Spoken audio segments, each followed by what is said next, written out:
લક્ષ્ય ન્યૂઝ, એક નજર, એક લક્ષ્ય.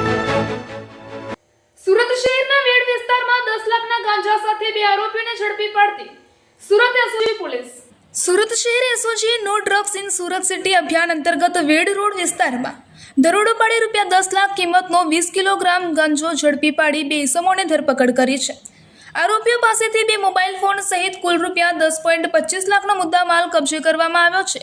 પોલીસ કમિશનર શ્રી અનુપમસિંહ ગેહલોતની સૂચના અને નાયબ પોલીસ કમિશનર એસઓજીના માર્ગદર્શન હેઠળ કાર્યવાહી હાથ ધરવામાં આવી હતી. બાતમીના આધારે ચોક બજાર વિસ્તારમાં મીનાનગર કો હાઉસિંગ સોસાયટી ખાતે દરોડો પાડી ઓડિશા રાજ્યના મૂળ રહેવાસી કાલુચરણ નારાયણ મહંતી ઉંમર 31 વર્ષ અને જીતુટુના પ્રધાન ઉંમર 21 વર્ષની ઝડપી પાડવામાં આવ્યા હતા.